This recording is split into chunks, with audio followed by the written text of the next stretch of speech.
तमाम मीडिया के साथियों का स्वागत करता हूं। आज की इस प्रेस कॉन्फ्रेंस बहुत ही फोकस्ड प्रेस कॉन्फ्रेंस है।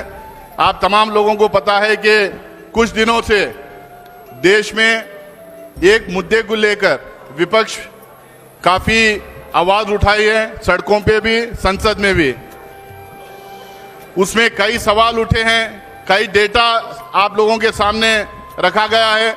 खासकर राहुल गांधी जी जो प्रेस कॉन्फ्रेंस किए थे उसमें उन्होंने किस तरह से हमारे वोटर्स लिस्ट में डिस्क्रिपेंसीज हैं, एनोमलीज हैं, किस तरह से उसमें घपला किया गया है, ये तमाम चीजों को आपके सामने रखा था।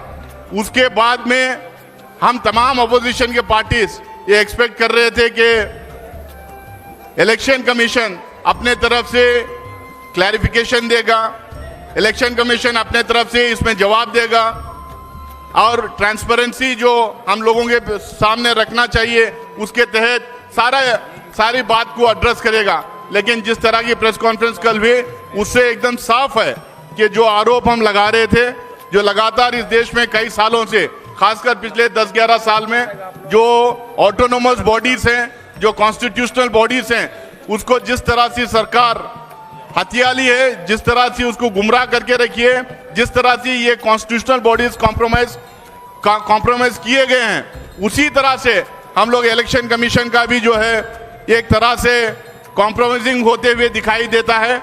कल की खासकर जो प्रेस कॉन्फ्रेंस थी उसको लेके अपोजिशन पार्टीज उसको पॉइंट बाय पॉइंट रिबटल करना चाहते हैं, उसका जवाब देना चाहते हैं। जो मुद्दा हम लगातार लोकसभा राज्यसभा में उठाते आए हैं उसको लेके कुछ सवाल हमारे जो मन में हैं और जो जवाब हम चाहते थे उसका भी जो जवाब हमको नहीं मिला, उन चीज़ों को लेके आज हमारे अपोजिशन पार्टीज के कुछ रिप्रेजेंटेटिव्स को यहाँ हम लोगों ने बुलाया है। बल्कि सारे 20 पार्टीज के रिप्रेजेंटेटिव्स आना चाह रहे थे, लेकिन हम क्योंकि प्रेस कॉन्फ्रेंस में कुछ ही लोगों को बात करना था तो हम 8 पॉलिटिकल पार्टीज के रिप्रेजेंटेटिव्स को यहाँ पे बुलाए हैं, वो अपनी बात रखेंगे। मैं शुरू करूंगा, इंडियन नेशनल कांग्रेस के गौरव गोगोई जी अपनी बात रखेंगे, उसके बाद में राम गोपाल यादव जी बात रखेंगे, उसके बाद में टीएमसी की महुआ मोइत्रा जी बात रखेंगे, उसके बाद में डीएमके के अभी तिरुचि शिवाजी आए नहीं आए तो वो बात रखेंगे, उसके बाद मनोज झा जी बात रखेंगे, अरविंद सावंत जी शिवसेना से बात रखेंगे, संजय सिंह जी आम आदमी पार्टी से बात रखेंगे और सीपीएम और लेफ्ट ब्लॉक से जॉन ब्रिटास अपनी बात रखेंगे। मैं इन तमाम लोगों को अपनी तरफ से और तमाम लोगों की तरफ से इस प्रेस कॉन्फ्रेंस में उनका भी स्वागत करते हुए मैं गौरव गोगोई जी को मैं रिक्वेस्ट करूंगा कि वो अपनी बात रखें।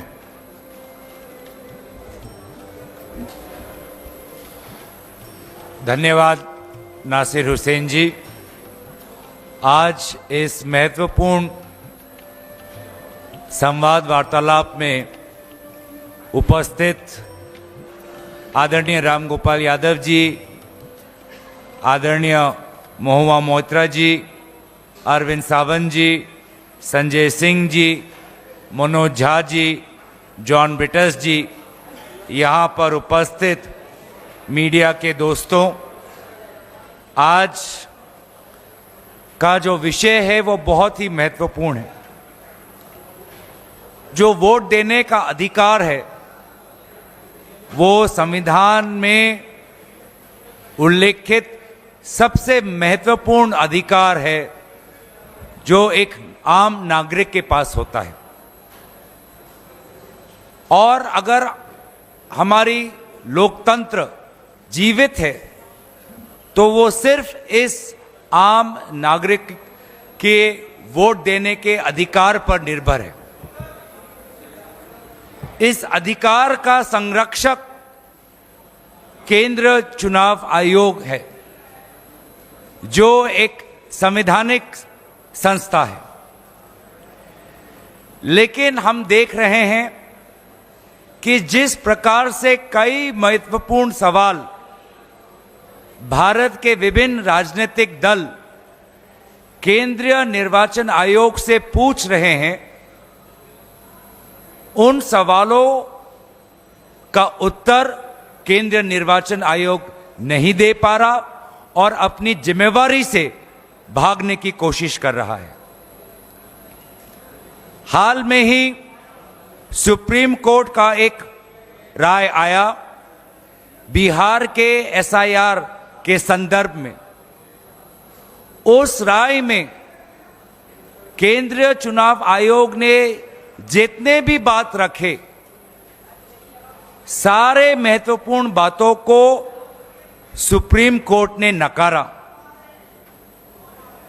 इसके बावजूद भी कल जो प्रेस वार्तालाप हमने देखा चीफ इलेक्शन कमिश्नर का, जिसमें उनको अपने चुनाव आयोग की कमजोरियां बतानी थी और विपक्ष के जायज सवालों का उत्तर देना था, उत्तर देने के बावजूद या उत्तर देने के विपरीत उन्होंने कल अपने प्रेस वार्तालाप में राजनीतिक दलों पर सवाल उठाया और एक प्रकार से राजनीतिक दलों पर आक्रमण किया। जबकि बेहतर यह होता कि वे ये बताते कि ये एसआईआर प्रोसेस इतनी हड़बड़ी में, इतनी जल्दबाजी में क्यों कर रहे हैं, जब बिहार में निर्वाचन सिर्फ 3 महीने बाद है। बिना विभिन्न विपक्षी दलों के साथ चर्चा किए हुए क्यों केंद्रीय चुनाव आयोग हड़बड़ी में एसआईआर वहां पर इंप्लीमेंट कर रही है, इस प्रश्न को लेकर वो मौन थे। वे मौन थे कि किस प्रकार से महाराष्ट्र में लोकसभा और विधानसभा चुनाव के बीच में लगभग 70 लाख नए वोटर किस प्रकार से वोटर तालिका में आए, वे इस प्रश्न पे मौन थे। वे इस प्रश्न पे मौन थे कि क्यों केंद्रीय चुनाव आयोग ने यह निर्णय लिया कि पोलिंग बूथ पर जो सीसीटीवी फुटेज कैप्चर होता है वो 45 डेज के बाद उसको डिलीट किया जाएगा। क्यों वे मौन थे इस बात पर, जो बात राहुल गांधी जी ने उठाई कि लगभग 1 लाख फर्जी वोटर उनको महादेवपुरा में मिले। वो ये नहीं बता पाए कि किस प्रकार से machine readable electoral vote privacy का उल्लंघन है। वे ये बात नहीं बता पाए क्यों वो सुप्रीम कोर्ट की जो मंशा थी कि 65 लाख वोटर्स किस प्रकार से डिलीट हुए, उसका कारण एक सर्चेबल फॉर्मेट में दें, ये इस बात का विरोध क्यों कर रहे थे? क्यों आखिर वे आधार एक वोटर आइडेंटिटी के प्रमाण के खिलाफ थे? पहले तो उन्होंने एक प्रेस नोट के द्वारा बहुत से सवालों का उत्तर देने की कोशिश की। जब उस प्रेस नोट को पूरी तरीके से देश ने नकारा तो कल उन्होंने प्रेस वार्तालाप की। लेकिन प्रेस वार्तालाप में जो उनकी संवैधानिक कर्तव्य है कि एक निष्पक्ष चुनाव हो, फ्री एंड फेयर इलेक्शन हो, उन्होंने पूरी तरीके से अपने इस जिम्मेवारी को नकारा। और इसीलिए साफ साफ जाहिर होता है कि अब चुनाव आयोग ऐसे कुछ अफसरों के कमान में है जो निष्पक्ष नहीं, साफ साफ एक पक्ष लेते हैं। और इसीलिए ऐसे अफसर कोई भी इंक्वायरी या जांच के खिलाफ है। वोटर फ्रॉड में अगर कोई इंक्वायरी हो उसके खिलाफ है। और इसीलिए उनको लगता है कि बड़ी बड़ी बातों करके वो राजनीतिक दलों को डराएंगे। हम बस उन्हें इतना ही कहना चाहते हैं कि अफसर आएंगे, अफसर जाएंगे, लेकिन जैसे हमारे आदरणीय खड़गे जी ने कहा आज सुबह, सदन हमेशा रहेगा।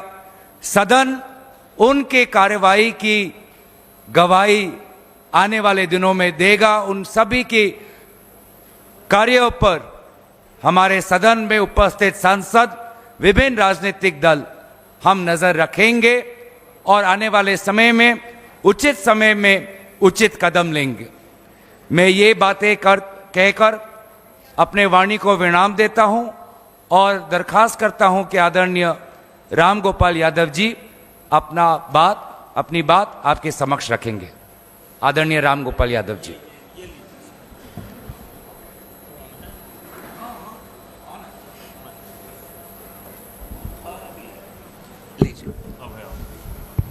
हो गया।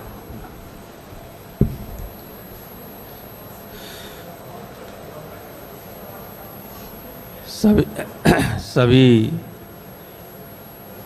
विपक्षी दल के नेताओं और पत्रकार बंधुओं को नमस्कार। आप लोगों ने कल इलेक्शन कमीशन ऑफ इंडिया की प्रेस कॉन्फ्रेंस को अटेंड भी किया है, देखा है और सारे देश ने सुना है। ईसीआई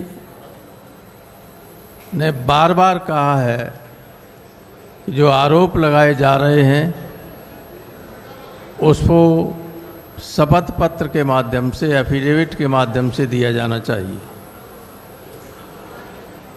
मैं आपको बताना चाहता हूं कि 2022 के उत्तर प्रदेश के चुनाव के वक्त जब अखिलेश यादव ने ये कहा कि समाजवादी पार्टी के समर्थकों के बड़े पैमाने पर वोट काटे गए हैं, तो इलेक्शन कमीशन ने एक नोटिस दिया कि आप इसको बताइए। तो 18,000 मतदाताओं के एफिडेविट दिए गए इलेक्शन कमीशन को, जिसकी सारी रसीदें भी थीं।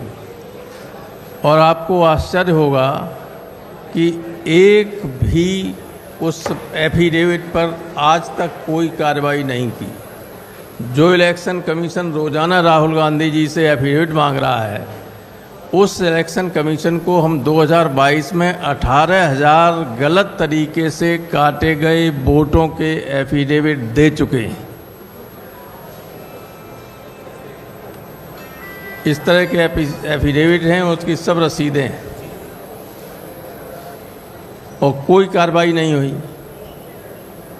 दूसरे, जब उपचुनाव हुआ 2024 में उत्तर प्रदेश में, तो जो विधानसभा थी कुंदर की या अन्य, उसमें इन्होंने बीएलओज को चेंज कर दिया।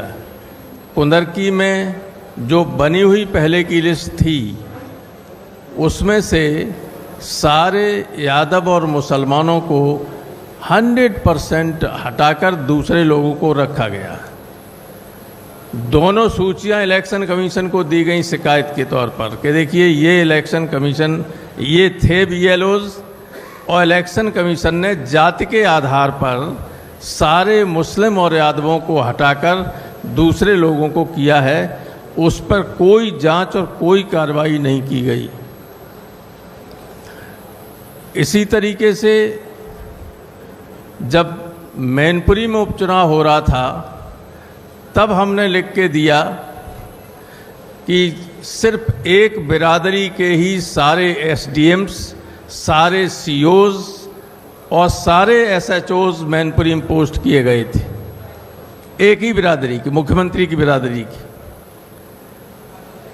आप जानते हैं कि जब चुनाव होता है तो चुनाव वाले दिन एसडीएम और सीओ गाड़ी लेके चलते हैं, पुलिस और पीएसी उसके साथ होती है। जिस बूथ पे चाहें उस बूथ पे लोगों को दौड़ा के हटा दें और वोट न पड़ने दें, ये काम उनका होता है। बजाय इसके कि ये देखें कि वोट सही तरीके से पड़ रहे हैं, कोई अव्यवस्था तो नहीं हो रही है, और वो भी उनका अधिकार नहीं होता है। वोट को चेक करने का अधिकार केवल प्रिसाइडिंग ऑफिसर, पोलिंग ऑफिसर्स को होता है। लेकिन ये सब आपाधापी करने के लिए इस तरह की व्यवस्थाएं की गई, जिसकी लिखित शिकायत हुई और किसी के खिलाफ कोई कार्रवाई नहीं की गई। तो इलेक्शन कमीशन का ये कहना कि बिना तथ्यों के शिकायत की जाती है, कोई एफिडेविट नहीं दिए जा रहे हैं, वो गलत है पूरी तरीके से। इससे सब लोगों को अपनी अपनी बात, दिल्ली में बहुत बड़ा घपला हुआ, संजय सिंह जी बताएंगे आपको। और हमारे यहाँ तो अभी से फिर वोट काटने की प्रक्रिया शुरू हो गई उत्तर प्रदेश में। अभी से पूरे उत्तर प्रदेश में ट्रांसफ़र की लिस्ट आप देखिएगा। अगर ठीक जगह पर कुछ हमारे जो ये समझते हैं कि ये समाजवादी पार्टी के समर्थक लोग हो सकते हैं, अधिकारी, उन सब को साइड लाइन करके दूसरे तरह के अधिकारियों को पोस्ट किया जा रहा है। और यही चुनाव के वक्त रहेंगे आगे चल के 27 में। तो ये सारी गड़बड़ियाँ कैलकुलेटेड वे में होती हैं और इलेक्शन कमीशन पूरी तरह से नज़रअंदाज करता है हमारी शिकायतों को। ये हमारी शिकायत इलेक्शन कमीशन से है, जबकि भारतीय संविधान के आर्टिकल 326 में ये लिखा है कि जिस व्यक्ति ने 18 वर्ष या उससे ज़्यादा की उम्र प्राप्त कर ली है उसका वोट रजिस्टर होगा। अगर उसका वोट रजिस्टर नहीं है तो उल्टी तरफ से पढ़ें तो इसका क्या अर्थ होगा? एनआरसी लागू हो गई। कोई भी दरोगा ये कह दे कि भाई संजय सिंह का वोट नहीं है, इनका वोट नहीं है, तो वोट नहीं है माने ये नागरिक नहीं है देश के। ये बहुत ही गंभीर स्थिति है।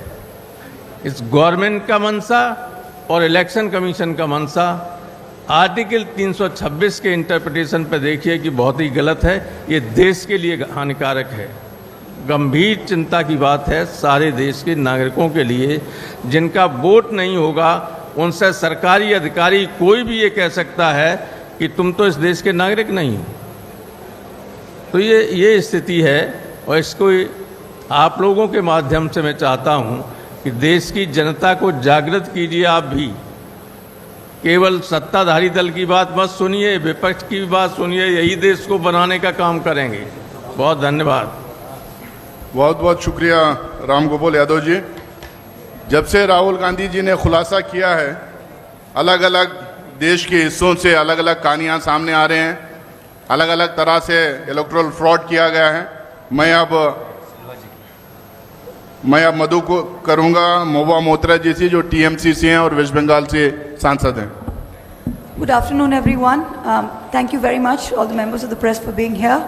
I'm here as a representative of the All India Trinamool Congress, and I'd first like to begin by saying that on 27th February 2025, the Honorable Chief Minister of West Bengal and chairperson of our party, Srimati Mamata Banerjee, was the first person to raise the issue of the duplicate EPIC voter cards.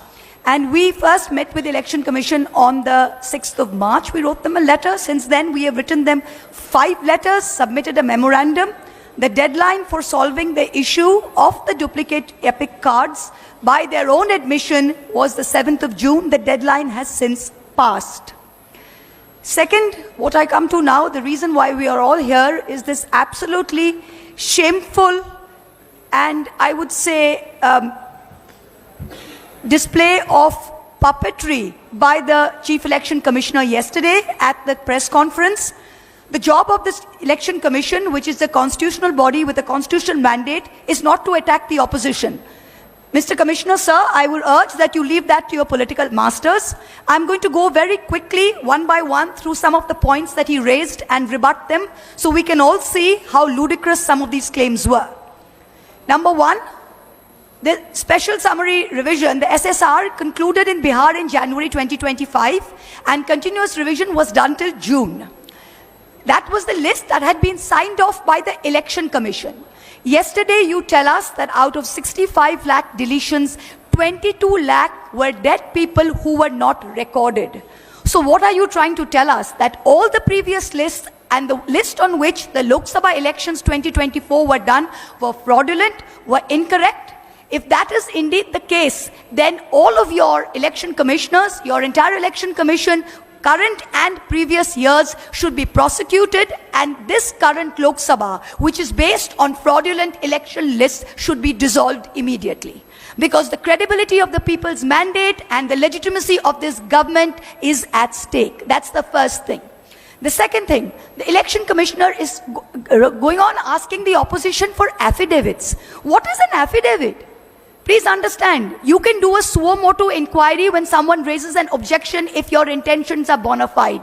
We are only pointing out flaws in your own documents.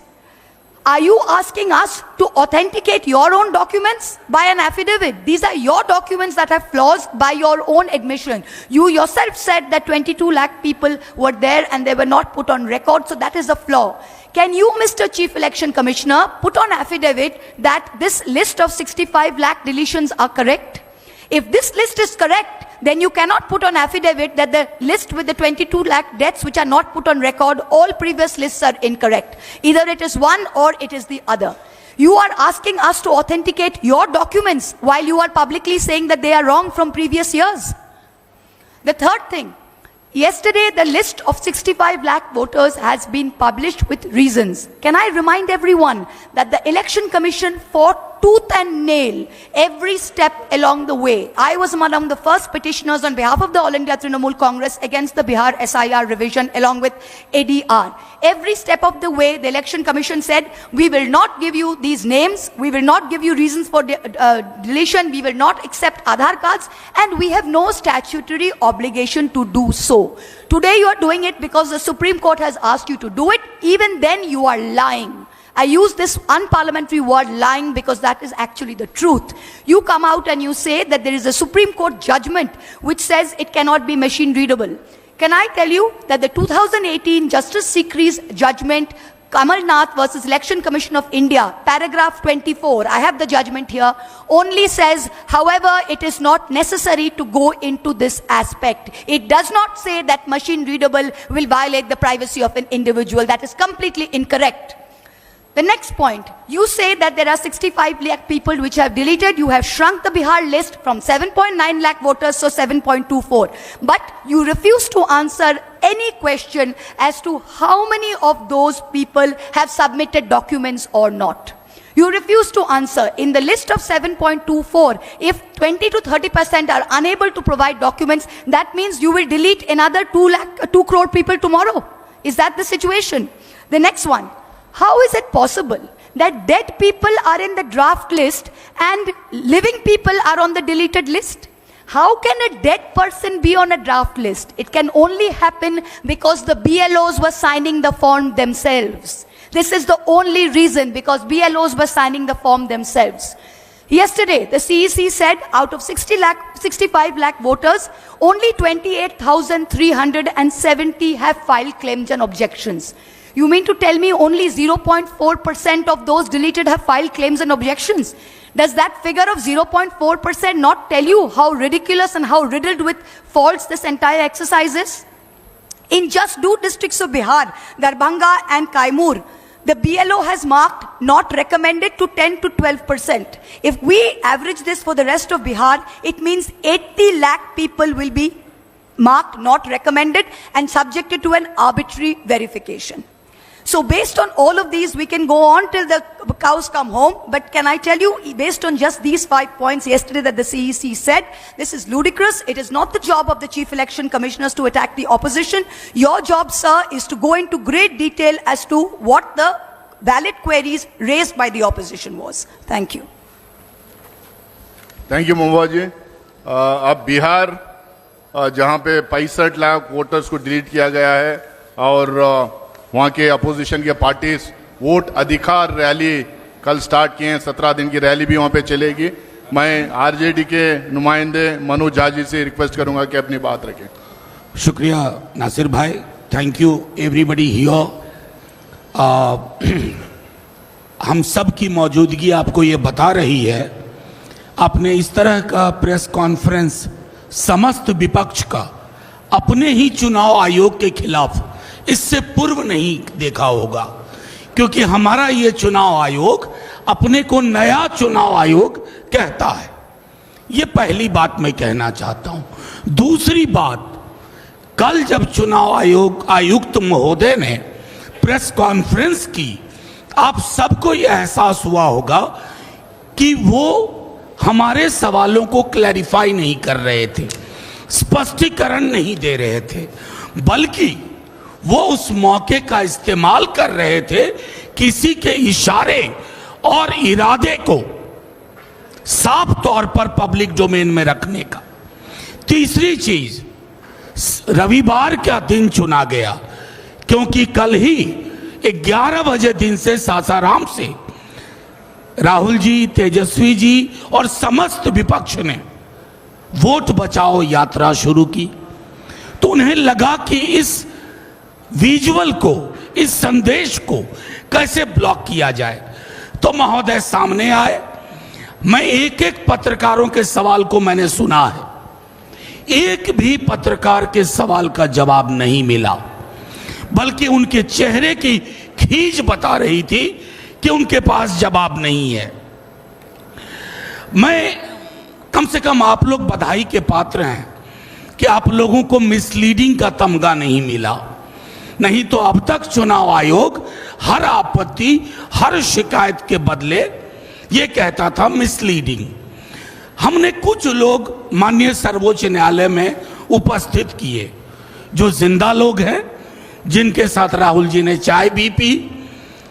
अब उसके लिए अगर कोई sarcasm में लिखे तो लिख सकता है a great T with ghost, भूतों के साथ चाय एक शाम। और कोई फर्क नहीं पड़ता है चुनाव आयोग को, क्योंकि चुनाव आयोग नकार रहा था। जैसा महुआ ने कहा, हमारे पूर्व के तमाम साथियों ने कहा, जो चीजें आपको सर्वोच्च न्यायालय के बाद करनी पड़ रही हैं, अभी भी कितनी पारदर्शिता है हमें डाउट है। हम तो आपके पास सबसे पहले गए थे, चुनाव आयोग के पास गए थे, हमने दरखास्त की थी।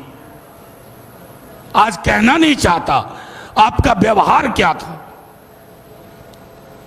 आप में से अधिकांश लोगों के साथ बाइट में हमने बाहर कहा कि मीटिंग सौहार्दपूर्ण नहीं थी, आप सुनना नहीं चाह रहे थे। आपको किसी ने कह दिया था यह फैसला लो, चाहे इससे कितनों भी फासला हो लोकतंत्र का। वो तो भला हो कि पिटिशनर पहुंचे सर्वोच्च न्यायालय आपके नकारने के बाद, और तीसरे हियरिंग में माननीय सर्वोच्च न्यायालय ने एक दिशा दी। 2 बार पहले भी आपसे कहा आधार को इंक्लूजन के लिए, चूंकि उसका सैचुरेशन 86-87% है बिहार में, आप इस्तेमाल करो। आपने नहीं किया। अब संभवतः आप करेंगे। मैं संभवतः इसलिए कह रहा हूं क्योंकि हम ग्राउंड रिपोर्ट का इंतजार कर रहे हैं, एक एक ग्राउंड रिपोर्ट का। ये हठधर्मिता, ये अहंकार हमने चुनाव आयोग के परसोना में नहीं देखा था। हमारी आपत्तियां, चाहे राहुल जी हों, तेजस्वी जी हों, अखिलेश जी हों, या मंच पे बैठे कोई लोग हों, दिल्ली का मामला हो, महाराष्ट्र का हो, हरियाणा का हो,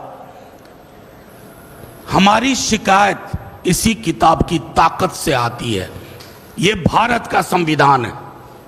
कल माननीय मुख्य चुनाव आयुक्त कह रहे थे कि हमसे सवाल पूछ रहे हैं, संविधान पे सवाल उठा रहे हैं। महोदय, आप संविधान के पर्यायवाची नहीं है, आप जन्मे हैं संविधान से। ये तो आप मोदी जी की तरह बोल रहे हैं कि उनकी आलोचना राष्ट्र की आलोचना है। मोदी जी राष्ट्र के पर्याय नहीं है। सरकार हो, संसद हो, न्यायालय हो, पॉलिटिकल पार्टीज हो, हम इस किताब की ताकत से पैदा हुए हैं। और इस किताब की आड़ लेकर के आप इसकी धज्जियां मत उड़ाइए। मैं तमाम अपने साथियों के माध्यम से एक ही बात कहूंगा, this book is for protection, safeguard, it can not be A shield for your defiance of constitutional propriety and morality. That is what you are doing. आपने कल एक आखिरी चीज कहूंगा, एक स्तर पर उनके अंदर राजीव जी आ गए थे, पुराने वाले, शाराना अंदाज में बोला क्या होता है, पक्ष विपक्ष नहीं, सब समकक्ष हैं। ये कहना आसान है, दिखना बड़ा मुश्किल है। कल हम अपने मुख्य चुनाव आयुक्त को ढूंढ रहे थे, वो तो मिले नहीं, बीजेपी का एक नया प्रवक्ता और मिल गया। शुक्रिया, बहुत बहुत शुक्रिया Manoj Jha ji. Now I'd like to request Tiruchi Shivaji, leader of DMK party in Rajya Sabha. Good evening to all. We have all assembled here to discuss or to convey to you a very important thing. The framers of the Constitution has entrusted or has given the Election Commission an autonomous power only to avoid any external influence or intimidation. Because it is the duty of the Election Commission to ensure fair and free elections. The core thread of democracy is that the common man has to exercise his franchise to elect the government of his intention, of his wish. Whereas now the Election Commission itself is under the scanner. We have to just think about the interview of the CEC, instead of giving clarification, has raised many questions. First of all, the CEC has not given any clarification or any comment about the recent August 14th Supreme Court direction that it should publish all the 65 lakhs voters and their details and why they were deleted. No reason for that has so far been given. And our next apprehension or concern is that why the CEC must be in a hasty manner carry out the SIR in Bihar elections. 65 lakh voters is not something very easy to consider. And it is estimated even much more, around 1 crore they say, but they say it is 65 lakh.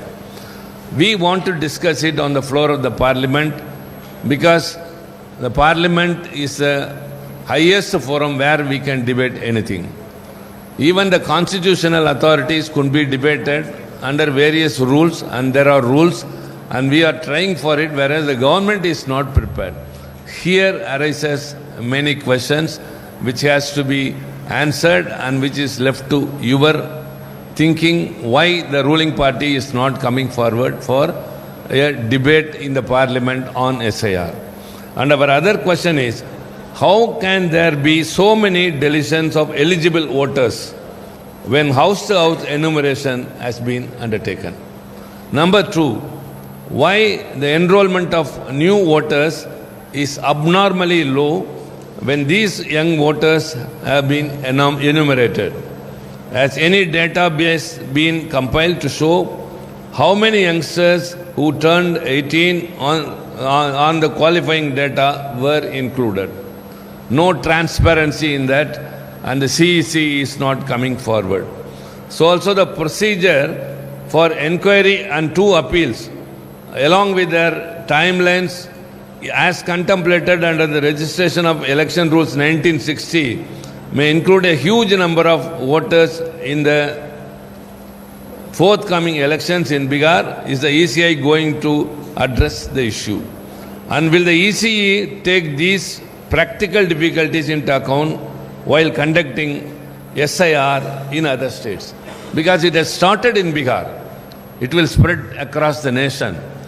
And we are very much concerned that the opposition voters will be deliberately removed by showing reasons, and whereas the CEC is not even has not even come forward to clarify or give an explanation to the Supreme Court's direction why it has not been obliged. So the CEC's interview, the Parliament is not working for all these days, not because we want to stalemate the proceedings. We want to be a party for the smooth functioning, whereas our genuine demand to have a debate in the debating forum is not allowed. And now that the yesterday's interview of the CEC, we expected that it would clarify all our doubts, but nothing has come out. So it has raised many questions again and again, and DMK has already given a memorandum to the Election Commission requesting that they have to remove the deceased voters. Have they done so, or will they do so? All these questions are there. And as far as we, the opposition parties, are concerned, we will resort to all legal remedy as well as the parliamentary apparatus to solve this issue. So this appeal to you all, through you we tell the people that the issue we have taken up is not about individual political parties. It is about the common man in this country whose last right is to exercise his power during the elections. Whether he is rich or poor, educated or uneducated, he has a vote in his hand and he can elect a government. Whereas his voter itself, writing itself is deprived, means where is democracy? Democracy is in peril, and CEC, which has to come to the rescue of the common man's vote, now itself is under the scan. So we will resort to these means, and we have got our own responsibility. Kindly people should understand that the non-functioning of the parliament is not because of the opposition parties, it is only because of the ruling party which has not come, which is not coming forward for a debate. Thank you very much. Thank you Tiruchi Singh ji. Bihar की कहानी आप लोगों ने सुना, जहां 65 lakh vote delete किए गए, targeted deletion हुआ था। अब एक महाराष्ट्र की कहानी यह है कि जहां पे 65-70 लाख वोट फेक वोटर्स को ऐड किया गया था। वहां के सांसद हैं श्री अरविंद सावंत जी, शिवसेना पार्टी को बिलोंग करते हैं, वो अपनी बात रखेंगे। नमस्कार। सारे विपक्षीय आदरणीय नेतागण, उपस्थित पत्रकार भाइयों बहनों, पहली बात है, इससे सबसे ज्यादा अगर क्षति किसी को पहुंची है तो हमें पहुंची है। शिवसेना उद्धव बाला साहेब ठाकरे पार्टी को सबसे ज्यादा क्षति पहुंची। Whimsical behaviour of the CEC, मैंने विम्सिकल कहा, विक्षिप्त है। कल की उनकी पत्रकार परिषद ऐसे लग रही थी कि मानो वो भारतीय जनता पार्टी के प्रवक्ता बनकर पत्रकार परिषद ले रहे हैं। कल उन्होंने जो बयान दिए, हमने 70 लाख की बात अभी सभी लोगों ने की, हमने उस पर बार बार मांग की। लोकसभा के चुनाव में हमारी महाविकास आघाड़ी बहुत यशस्वी रही, सबसे ज्यादा सांसद चुनकर आए, और विधानसभा 5 महीने के बाद में 5 बजे के बाद 46 लाख से ज्यादा लोग वोट करते हैं, तो उसके बारे में हमने सीसीटीवी की मांग की। तो कल भी हमारे मुख्य चुनाव आयुक्त जी ने कहा कि हम ये नहीं दे पा रहे हैं क्योंकि महिलाओं की गोपनीयता और सुरक्षितता की बात आती है। अरे भैया, ये क्यों, वही कौन सा तरीका है? चुनाव वोटिंग के लिए महिलाएं हो, पुरुष हो, सब लाइन में खड़े हैं ना, कतार में, उसमें कौन सी गोपनीयता आती है? ये जो उन्होंने जवाब दिया, उस पर आप समझना चाहिए कि चुनाव आयोग किस तरह से बर्ताव कर रहा है और किस तरह से भारतीय जनता पार्टी को डिफेंड कर रहा है।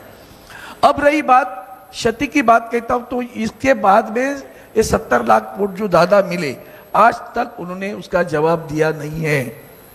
हम बार बार उनसे मांग करते हैं मीटिंग की, मेरे पास अभी प्रूफ है। हाल ही में हमने उनसे मांग की तो हमें बताया 5 तारीख, 7 तारीख, 12 तारीख, 14 तारीख, 26 तारीख, अगस्त की कितनी तारीख है, उसमें से आपको कौन सी सुविधा है बताओ।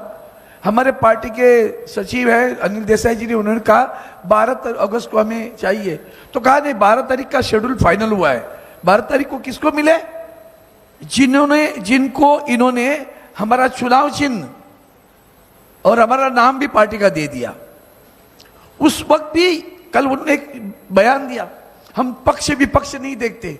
नहीं देखते हो, फिर सिर्फ विधायक गए करके पार्टी का नाम कैसे दे दिया? फिर आपने हमसे, उन्होंने जब हमने कहा कि हमारे मेंबरान इतने हैं, 40 लाख फॉर्म भर दिए, फिर हमने ऑफिशियल जो हमारे पदाधिकारी गए उनके फॉर्म भर दिए, उन्होंने कहा फॉर्म नहीं चाहिए, एफिडेविट चाहिए, हमने एफिडेविट दे दिए, सामने वाले एफिडेविट भी नहीं दे पाए थे, उसका जिक्र ही नहीं किया, हमारा नाम और चुनाव चिन्ह दिया। अब पक्ष विपक्ष नहीं देखते हो, फिर क्या देखते हो? वही तो देखकर तो किया है, किसके इशारे पर किया है, और आज भी किसके इशारे पर उन्होंने कल पत्रकार परिषद ली, जबकि सुप्रीम कोर्ट में 2 दिन के बाद सुनवाई है, ये पत्रकार परिषद ले रहे हैं। इससे आप समझ सकते हो कि देश की संविधान को ठेस है। देश के अभी हमारे मनोज जारी हमारे किताब बताई, हमारे संविधान बताया, जिस संविधान ने हमें वोट का हक दिया है वही छीनने की बात है। हमारे यहाँ तो ऐसे ही, मतलब शिरडी के एक मतदाताओं की वीडियो क्लिपिंग दे दी, और वीडियो क्लिपिंग में एक लड़की वोटिंग करके आई थी, उसे पूछा आपका नाम क्या है, उन्होंने अपना नाम बताया, और आप कहाँ से हो, तो अन्य राज्य में थे। यहाँ कैसे हूँ, मैं कॉलेज में पढ़ती हूँ। कौन से कॉलेज में पढ़ती हूँ, नाम नहीं बताने आया, गई निकल के। ये वीडियो क्लिपिंग ही दे दी इलेक्शन कमीशन को, देखो कैसे चुनाव में कैसे गलत वोटिंग हो रही है, कैसे झूठे नाम है, कैसे बोगस नाम है। ये चुनाव आयोग जब चुनाव घोषित होता है उसके पूर्व 10 दिन तक लोगों को रजिस्ट्री कराने लगाती है। अब कहते हैं कि अगर आपको ऑब्जेक्शन लेने तो फॉर्म नंबर 7 भर दो। कब भरेंगे? चुनाव शुरू हुआ, प्रोसेस शुरू हुई, काम शुरू हुआ, वहां तो किसकी रजिस्ट्री हुई किसी को पता नहीं है। ये इसी तरह से बोगस वोटिंग रजिस्ट्री करवा लेते हैं। और बिहार और बंगाल में उनका जो दिमाग में जो है ना, वो उसी की कार्रवाई है। मृत घोषित मृत व्यक्ति बताकर जिंदे व्यक्ति का नाम निकाल दिया आपने। एक महीने अंजुम करके कोई पत्रकार है, उन्होंने बताया था, एक महिला से उन्होंने इंटरव्यू लिया, फिर महिला बता रही है मैंने बताया मुझे फॉर्म दे दिया। आप बार बार पोर्टल की बात करते हो। गंवार लोग है भैया, मोबाइल नहीं है हाथ में, तुम्हारा नेटवर्क नहीं मिलता, कहां से पोर्टल पे जाके ढूंढे कि मेरा नाम आया कि नहीं आया। उस महिला, अनपढ़ महिला से पूछते तुम्हारी माँ का बर्थ सर्टिफिकेट दे दो ना। अभी माँ का बर्थ, मेरी माँ का भी बर्थ सर्टिफिकेट मुझे नहीं मिलेगा। यह तरीका है चुनाव आयोग का। पक्ष विपक्ष नहीं देखते हो, आप पक्ष को ही देख के काम करते हो। और इसलिए हम सभी लोग इकट्ठे आकर एसआईआर पर जो मांग कर रहे थे, उस मांग को लेकर सरकार आगे कदम नहीं उठा रही है। हम सब, सिर्फ पार्टियां नहीं, देश की जनता देख ले कि किस तरह से ये झूठा कारोबार करके सत्ता पे आते, उसके ऊपर सब लोग इकट्ठा होना चाहिए। धन्यवाद। बहुत बहुत शुक्रिया Arvind Sawant ji. Now I would like to request John Brittas, member Rajya Sabha, who is representing CPIM and the left bloc. My dear friends, an imperfect voters list compromises the fairness and integrity of democratic discourse. We, the opposition parties, the entire spectrum, from left to TMC, from AAP to Congress, firmly believe that the CEC has forfeited his right to be in that constitutional position. And he has virtually declared war on the opposition parties by his press conference. I will remind him about the press conference done by one of his predecessors, Mr. T.N. Seshan, wherein he had said that I am not part of the Indian government. I am part of the structure of the Indian nation. That was the profound statement done by none other than T.N. Seshan. From the beginning, the government had an ulterior motive to make Election Commission the B team of the government. That was the reason why in 2023, the government brought in a law to circumvent the judgment of the 5-member constitutional bench of the Supreme Court. But I would say that yesterday's press conference of Mr. Ganesh Kumar, he was not speaking everything false or falsehood. One of the golden statement of Ganesh Kumar yesterday was that the country is full of homeless people and orphans. That's why you have zeros in the place of addresses and A, B, C, D, E, F, G in the name of the parents. So he has actually belittled the Prime Minister who claims that there are no homeless people in this country. But according to the Election Commission, there are crores of people who are sleeping on the streets. And we feel that the Election Commission is biased, selective, and unfair. Anurag Thakur, according to him, is part of the Election Commission associate. When the journalist asks a question, why are you not responding to the statement made by Anurag Thakur? The response was that my response is graded.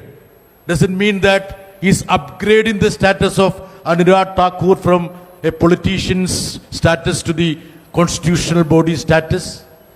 And isn't the fact that Anurag Thakur also had invaded into the privacy of the individuals.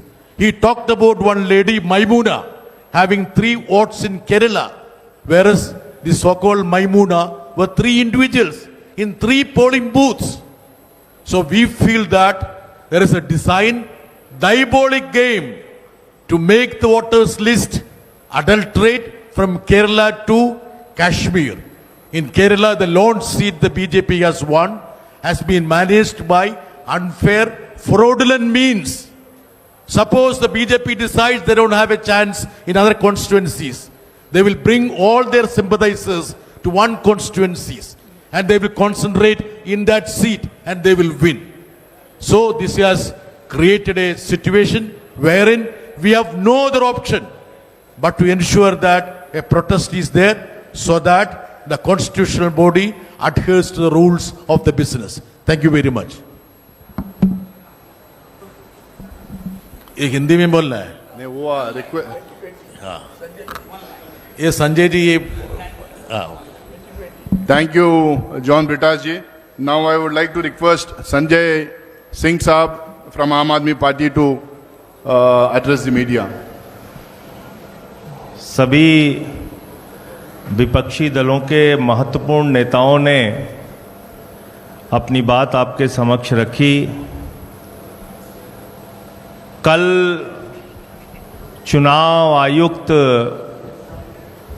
Gyanesh Kumar ji की बात को सुन के लगा कि उनका नाम दरअसल अज्ञानेश कुमार होना चाहिए। अज्ञानता की बातें की उन्होंने। या तो वो मूर्ख हैं या जानबूझ के मूर्ख बन रहे हैं या वो हम लोगों को मूर्ख समझते हैं। ऐसी ऐसी बातें, ऐसी ऐसी तर्कहीन, तथ्यहीन बातें उन्होंने की, हम लोग सुन के हैरान हैं। उनसे जो सवाल पूछे गए उसका एक भी जवाब उन्होंने नहीं दिया।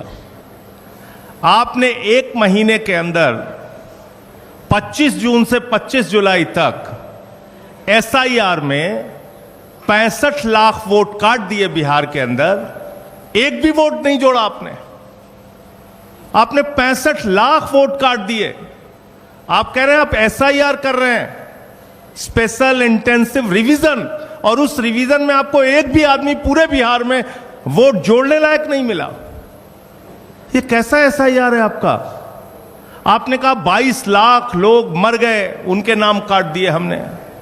आप उस बिहार में एक महीने के अंदर सारा प्रमाण पत्र चाहते हैं जहां का बड़ा क्षेत्र बाढ़ में पीड़ित रहता है। आप उनसे कह रहे हैं अपना निवास प्रमाण पत्र लेके आओ, अपने माताजी का निवास प्रमाण पत्र लेके आओ, अपने पिताजी का निवास प्रमाण पत्र लेके आओ, पूरे घर का आप प्रमाण पत्र लेके आओ। कहां से लाएगा आदमी? और इसके अलावा ऐसी ऐसी गड़बड़ियां सामने आ रही हैं। आपका BLO खुद से फॉर्म साइन करके जमा कर रहा है, उसकी वीडियो सामने आई। क्या कार्रवाई की आपने? अमेरिका के राष्ट्रपति ट्रंप का वोट बिहार में बन गया, क्या कार्रवाई की आपने? कुत्ते का निवास प्रमाण पत्र बिहार में बन गया, क्या किया आपने? क्या किया आपने? आप बेवकूफ समझते हैं इस देश के लोगों को। खुलेआम आपने SIR के जरिए घपला घोटाला किया, मरे हुए लोगों को जिंदा कर दिया, जिंदा लोगों को मार दिया। लेकिन मेरी चिंता इससे थोड़ा अलग है और वो गंभीर चिंता है। भारतीय जनता पार्टी, नरेंद्र मोदी जी की पार्टी कहती है इस देश में उन्हीं लोगों के वोट कट रहे हैं जो घुसपैठियां हैं, घुसपैठियां हैं, जो बांग्लादेशी हैं। तो 22 लाख तो बिहार में कह रहे हैं मर गए इसलिए हमने काट दिए। अब 43 लाख जो वहां पे बचे हैं वो सब घुसपैठियां हैं। उनके लिए डिटेंशन सेंटर बनेगा, वो सब पकड़ पकड़ के बांग्लादेश भेजे जाएंगे। वो उनको हिंदुस्तान में रहने का हक नहीं है। वो जो सुप्रीम कोर्ट में गए थे उन्होंने कहा था कि मैं जिंदा हूं, अब वो बांग्लादेश जाएंगे क्योंकि वो घुसपैठियां हैं। बीजेपी कह रही है वो घुसपैठियां हैं। एक IAS अधिकारी हैं व्यास साहब, व्यास साहब रिटायर्ड IAS अधिकारी हैं, पति पत्नी दोनों के नाम काट दिए गए। अब वो घुसपैठियां हैं, वो डिटेंशन सेंटर में रहेंगे, वो बांग्लादेश जाएंगे। आप देश को आपने तमाशा बना रखा है। आप कह रहे हैं चुनाव आयोग को वोट चोर कहना संविधान के खिलाफ है, वोट चोरी करना संविधान के मुताबिक है। वाह भैया, वोट चोर कहना संविधान के खिलाफ है, वोट चोरी करना संविधान के मुताबिक है। वोटर लिस्ट में भ्रष्टाचार करना संविधान के मुताबिक है। आप कहते हैं शिकायत नहीं की गई आपको। मैं दिल्ली का उदाहरण बताता हूं। दिल्ली में केंद्रीय मंत्रियों के घर पे 33 वोट बने, 25 वोट बने, 22 वोट बने, सांसदों के घर में 15 वोट बने। मैं खुद केजरीवाल जी के नेतृत्व में जाके शिकायत हमने लिखित रूप से दे के आए थे हम लोग। कोई कार्रवाई आपने नहीं किया। आपने नई दिल्ली विधानसभा क्षेत्र में 42,000 वोट काट दिए, 42,000 वोट चुनाव शुरू होने से पहले। 14 विधानसभाओं में भारतीय जनता पार्टी के कार्यकर्ताओं ने हजारों वोट कटवाने की एप्लीकेशन दी। ये सारी लिखित शिकायत, मिल के शिकायत, अनुरोध करके शिकायत, बार बार कह के शिकायत हम लोगों ने चुनाव आयोग में जाके की। आज तक कोई कार्रवाई आपने नहीं किया। समाजवादी पार्टी के रामगोपाल जी ने बताया, उन्होंने एफिडेविट पर शिकायत किया। महाराष्ट्र के अरविंद सावंत भाई ने बताया, और तमाम लोग, बंगाल में ममता जी ने बताया कि कैसे आपने फ्रॉड किया वहां पे। लेकिन आप कोई कार्रवाई नहीं करते। फिर कह रहे हैं कल की प्रेस कॉन्फ्रेंस से ज्यादा तो मुझे हंसी परसों का उनका चिट्ठी देख के आई। उनका जो लेटर आया सामने, उसका पॉइंट नंबर 7 में पढ़ रहा था। कहने लगे साहब गड़बड़ी हुई है, लेकिन राजनीतिक दलों ने हमें नहीं बताया कि गड़बड़ी हुई है। तो मैंने कहा ये तो वही किस्सा हो गया कि एक बदमाश थानेदार आया एक इलाके में, उस थानेदार ने अपने सिपाहियों के साथ मिलकर इलाके में डकैती डाल दी। तो फिर वो थानेदार पकड़ा गया। थानेदार जब पकड़ा गया तो थानेदार ने कहा कि साहब इस इलाके के लोगों ने बताया ही नहीं कि डकैती डालना गलत बात है, चोरी करना गलत बात है। भैया एसआईआर आपने शुरू की, वोटर लिस्ट ठीक करना आपका काम है। 2018 का सुप्रीम कोर्ट का जजमेंट है, वोटर लिस्ट ठीक करना सिर्फ और सिर्फ चुनाव आयोग की जिम्मेदारी है। आप विपक्षी दलों को धमका रहे हैं, कह रहे हैं कि ये संविधान के खिलाफ बोल रहे हैं। हम लोग संविधान बचाने की लड़ाई लड़ रहे हैं। मताधिकार एक ऐसा अधिकार है जो बाबा साहब डॉक्टर भीमराव अंबेडकर जी ने भारत के संविधान में दिया और कहा कि राष्ट्रपति के वोट की गिनती भी एक होगी और गांव में रहने वाले मजदूर के भी वोट की गिनती एक होगी। हम इसकी लड़ाई लड़ रहे हैं, हम इसके लिए काम कर रहे हैं। और ये वोटर लिस्ट की गड़बड़ी जानबूझ के आप कर रहे हैं। इसमें आपने कल अपने आप को एक्सपोज किया पूरे देश के सामने। आप कह रहे हैं महिलाओं की प्राइवेसी भंग हो जाती है। वोटर लिस्ट की जब वोट देने के लिए लाइनें लगी होती हैं महिलाओं की, मैंने तो महुआ जी से कहा कि इस बार जब वोट देने के लिए जाना तो किसी मीडिया वाले को अपनी वीडियो मत बनाने देना, क्योंकि आपकी प्राइवेसी भंग हो जाएगी उससे। भाई बताइए, आप पूरे देश का चुनाव दिखाते हैं, कश्मीर से लेकर कन्याकुमारी तक महिलाएं लाइन में लगी हैं, वो आप दिखाते हैं। उनका इंटरव्यू आप लेते हैं, वो आप दिखाते हैं। 45 दिन तक आपके खुद के नियम में आज भी लिखा हुआ है कि आप सीसीटीवी फुटेज देंगे, तब प्राइवेसी भंग नहीं होगी। तो इसलिए आपने सरासर झूठ बोला, सीना ठोक के कल झूठ बोला। चुनाव आयोग ने कल पूरे देश को यह बताने का काम किया कि वास्तव में उन्होंने भारतीय जनता पार्टी के साथ मिलकर चुनावी घोटाला किया है और चुनाव को प्रभावित करने का काम कई राज्यों में किया है। वही खेल आप बिहार में करने जा रहे हैं। दिल्ली में आपने खुलेआम ये सारा काम किया है। तो मैं सिर्फ इतना कहना चाहता हूं कि आप जांच से बचिए मत, जांच कराइए। जो तथ्य आपके सामने लाए गए हैं अब तक, जिन राज्यों के, अलग अलग राज्यों के तथ्य आपके सामने लाए गए हैं, जब तक आप इन सब की जांच नहीं कराते, आपकी निष्पक्षता पे आप कह रहे हैं ना हम समकक्ष हैं, न पक्ष न विपक्ष न समकक्ष।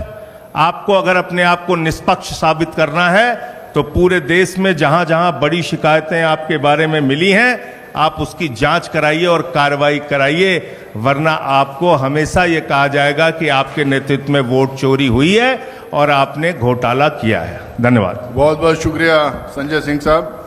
अब अपोजिशन पार्टीज के तमाम रिप्रेजेंटेटिव्स अपनी अपनी बात रखे हैं। कुछ सवाल हम जरूर लेंगे, तो जो भी सवाल पूछना चाह रहे हैं अपना हाथ उठाए, हम जिसको भी इशारा करेंगे वो अपना जी।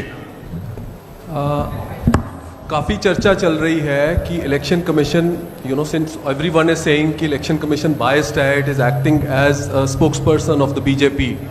तो इस पे भी आज सुबह चर्चा हुई कुछ अपोजिशन पार्टीज़ में कि चीफ इलेक्शन कमिश्नर के खिलाफ इम्पीचमेंट मोशन लाया जाए। तो उस पर कुछ खुलासा करेंगे कि are you serious about moving this?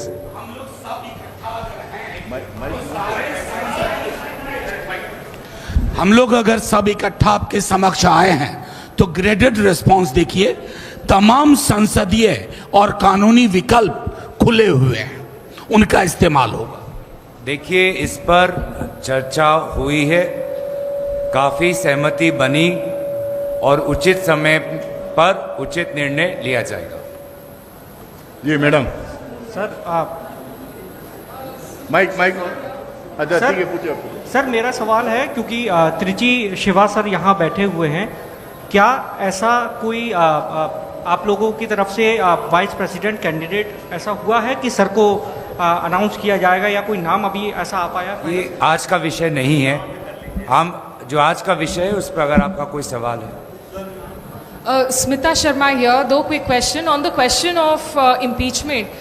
Is it actually even a possibility, or is there a constitutional immunity from prosecution for the office? And B, इस वक्त होना क्या चाहिए? क्या SIR को बिहार में रोककर बाकी दो जगहों में डिफरेंट टाइम फ्रेम में करना चाहिए, या SIR प्रोसेस को ही हटा देनी चाहिए? Can I add my question to this? क्या इलेक्शन कमीशन की स्वतंत्र निष्पक्ष चुनाव कराने पर आपका विश्वास अभी भी कायम है?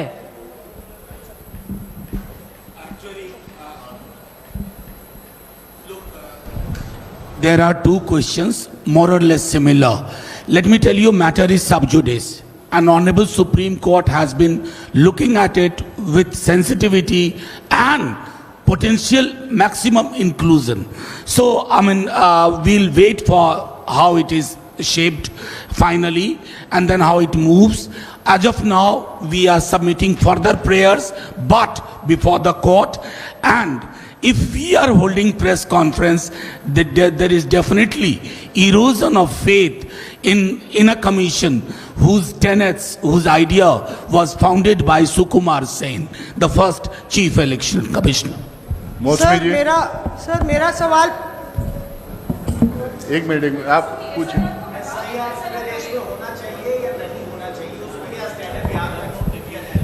भैया, जैसे SIR ये करा रहे हैं, ये तो मजाक है ना अपने आप में। ये तो वोट काटो की योजना है कि हमें टारगेट करके वोट काटना। ये SIR थोड़ी है।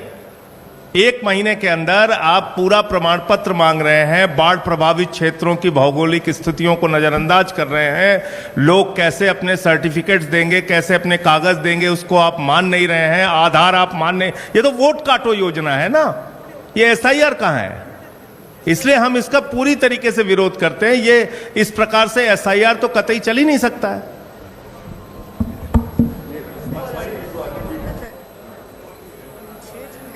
सर मेरा सवाल एक तो रामगोपाल यादव जी से है, क्योंकि कल CEC साहब ने बोला कि हम कोई पत्र पर कार्रवाई नहीं कर सकते। अगर उन्होंने एफिडेविट दिया होता, अखिलेश यादव के एफिडेविट 18,000 एफिडेविट देने वाली बात पर CEC साहब ने दिया, उन्होंने कहा कि उन्होंने पत्र दिया था, कोई 18,000 एफिडेविट नहीं दिए थे, तो उसको साफ करेंगे। सर आपने दिखाया भी है वो तो ये इलेक्शन कमीशन अगर कहता है कि नहीं दिए थे, रसीदें सबकी हैं, इलेक्शन कमीशन गलत बोलता है।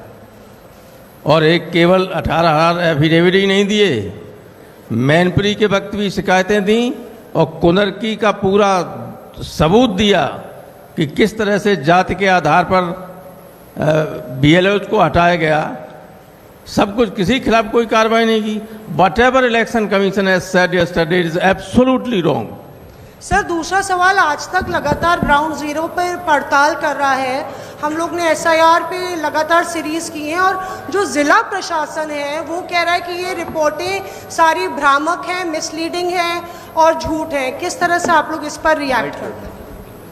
देखिए, हम बार बार कहते हैं कि चुनाव आयोग ने आज जो अपनी संवैधानिक कर्तव्य है कि ये जो गंभीर मामले जो विपक्षी दलों ने, विभिन्न मीडिया के साथियों ने उठाया, उस पर जांच होनी चाहिए। वे जांच से इतना कतराते क्यों हैं? जांच से क्यों इतना भागते हैं? आखिर हम अपने हक के नहीं, हम जनादेश के हक में, जनता के हक में, लोकतंत्र के हक में हम अपनी बात उठा रहे हैं। आपका भी जो चैनल है वो कोई राजनीतिक चैनल तो नहीं है। तो ये बार बार जो ये जांच से कतरा रहे हैं, स्पष्ट सवाल का स्पष्ट उत्तर नहीं दे रहे हैं, घुमा फिरा के बातें करते हैं प्रेस वार्तालाप में, प्रेस नोट के द्वारा। मुझे लगता है कि चुनाव आयोग ही आज चुनाव आयोग का शत्रु बन चुका है। चुनाव आयोग का कर्तव्य है कि आज के समय में वो अपनी विश्वसनीयता को बढ़ाए, लेकिन आज मुख्य चुनाव आयोग जो चीफ इलेक्शन कमिश्नर है वो ही सबसे बड़े चुनाव आयोग के शत्रु बन गए। सर, एसआईआर पर सुप्रीम कोर्ट ने आदेश दिया कि जो वोटर्स के नाम काटे गए हैं उनका नाम और कारण सार्वजनिक किया जाए। तो क्या विपक्षी पार्टियों को नहीं लगता है कि सुप्रीम कोर्ट का जो आदेश है उसके इम्प्लीमेंटेशन का वेट कर लेना चाहिए? पहला। दूसरा कि क्या जो आदेश दिया था उन्होंने, इस रामगोपाल जी ने कहा कि हम पहले भी जो है वो एफिडेविट देते रहे हैं चुनाव आयोग में, तो जब चुनाव आयोग एफिडेविट मांग रहा है तो देने में बुराई क्या है? आप कहते हैं कि डाटा आपका नहीं है, लेकिन डाटा तो वहीं से आया है सर। तो एफिडेविट पहले भी पार्टियां देती रही हैं, तो अब देने में क्या इशू है?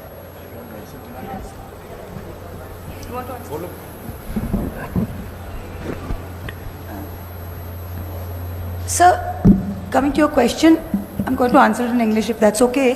You're saying that the Election Commission has uploaded 65 lakh voter lists with the reason that we should wait for it.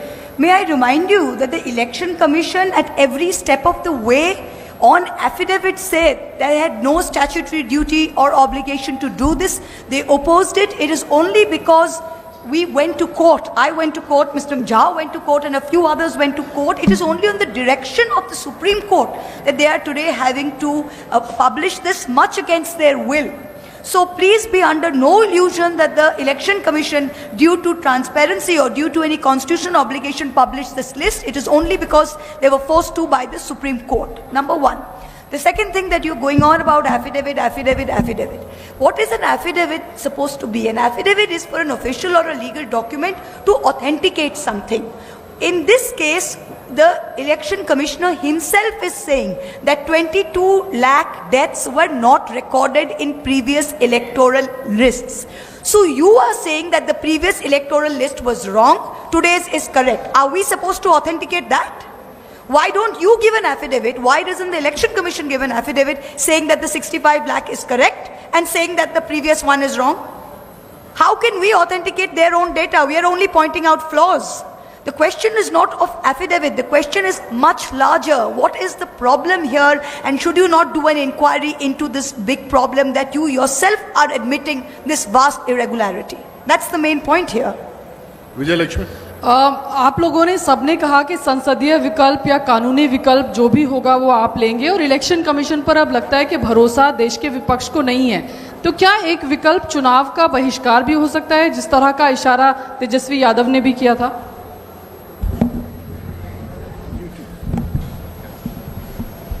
देखिए, उस अतिरेक तक मत ले जाइए।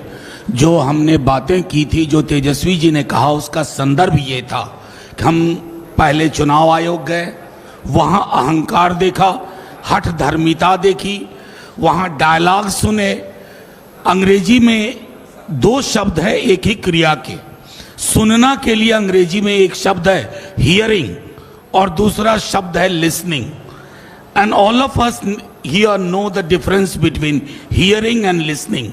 ये मुख्य चुनाव आयुक्त महोदय he heard us out, he did not listen to us. हम अभी भी चाहेंगे कि हमारे चुनाव आयोग की परिपाटी जो सुकुमार सेन रख के गए थे, उस परिपाटी का पालन हो। हमारे चुनाव आयोग को ये बोलना ना पड़े कि हम पक्ष विपक्ष के नहीं हैं, सबको समकक्ष मानते हैं। ये उनके व्यवहार में दिखे। और जब कोई राजनीतिक दल या ये तमाम दल चुनाव का बहिष्कार करने की कोई भी फैसला करेंगे, वो जनता के साथ होगा। हम जनता के नुमाइंदे हैं। अगर उनका फैसला होगा कि ये चुनाव आयोग भरोसे के लायक नहीं है, तो जनता का फैसला सर आंखों पर। लेकिन अभी भी मेरा मानना है माननीय सर्वोच्च न्यायालय इंटरवीन करेगा और चुनाव आयोग को भी समझ में आएगा there is another day that is called the next day. और उस दिन के लिए अपनी छवि प्रबंधन, छवि को बेहतर बनाए, वो उम्मीद रहेगी. So this is Travesti from The Wire. This is about the Bihar SIR. Every day the Election Commission puts out a press release in which they say claims and objections from political parties is zero. And this has been raised by the Election Commission again and again that the political parties are not putting out objections. How would you respond? Look, I have field level data on this. I have field level data. My BLAs, our BLAs go. The BLO tells them come tomorrow, come the day after. Just to they tried cooking up this data for the Honorable Supreme Court, but the Honorable Supreme Court looked beyond it, looked beneath it, and they understood the entire game. Recently, one of your story, and Mosmi was here. Her story has been labeled as misleading. That's a kind of denial to what is happening. But Honorable Court is looking at everything with sensitivity. Thank you. मेरा सवाल गौरव जी से है. गौरव जी, कल मुख्य चुनाव आयुक्त ने जिस लहजे में ये बात कही कि पहले भी कहता रहा चुनाव आयोग कि राहुल गांधी को, हालांकि नाम नहीं लिया, कि उनको या तो शपथ पत्र देना पड़ेगा या माफ़ी मांगनी ही होगी, तीसरा कोई विकल्प नहीं है. इसको आप कैसे देखते हैं? देखिए, क्या उस लहजे में उन्होंने अनुराग ठाकुर जी से पूछा था क्या उस लहजे में क्या उन्होंने विभिन्न जो चैनल्स हैं, विभिन्न जो पत्रकार हैं, जो संवाद समाज है, जो अपने ही तहकीकात से ये सारी जानकारी निकाल रही है कि किस प्रकार से पूरा काम फर्जी हो रहा है, क्या उसी लहजे में उनसे सवाल पूछा? तो लहजे में ही हमको पता चल गया है कि जैसे कि हमारे साथियों ने कहा कि एक संवैधानिक पद पर बैठे हुए एक जिम्मेदार अफसर की बात हम नहीं सुन रहे थे. शायद कोई बीजेपी के प्रवक्ता की आत्मा उनके शरीर में आ गई थी और उसके आवाज़ को हम सुन रहे थे. गौरव जी एक सवाल और है. गौरव जी, ये जिस तरीके से चुनाव आयोग बार बार कह रहे हैं कि हम संविधान ये कहता है कि भारत का नागरिक ही वोट दे, लेकिन वो ये भी कहते हैं कि हम ये तय करेंगे कि भारत का नागरिक वो हो. क्या आपको लगता है कि अप्रत्यक्ष तौर पर चुनाव आयोग जो है वो नागरिकता तय करने का काम कर रहा है या CA/NRC लाने की कोशिश कर रहा है, उस एक जो थिन लाइन है उसको पार करने की कोशिश बार बार कर रहा है? एक्चुअली ये भी मामला बहस के अधीन है और चुनाव आयोग ने, माननीय सर्वोच्च न्यायालय ने अपने शब्दों में एक बात कह दी थी कि ये संवैधानिक प्रावधान है, लेकिन जिस तरह से आप सोचते हैं इसको अंग्रेजी में डोमेन ट्रेसपासिंग कहते हैं. Thank you so much. देखिए, एक सवाल बार बार आ रहा था कि SIR हम चाहते हैं या नहीं चाहते हैं. हम चाहते हैं चर्चा, हम चाहते हैं बहस. हिंदुस्तान में अगर कोई सबसे बड़ा फोरम अगर है जहाँ पे चर्चा हो सकता है तो वो पार्लियामेंट है.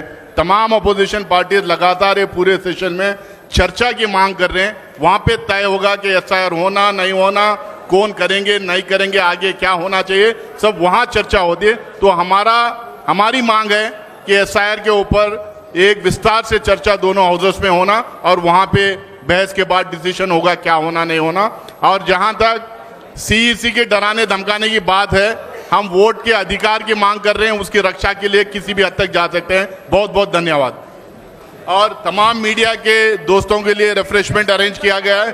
प्लीज चाय पानी लेके जाइए.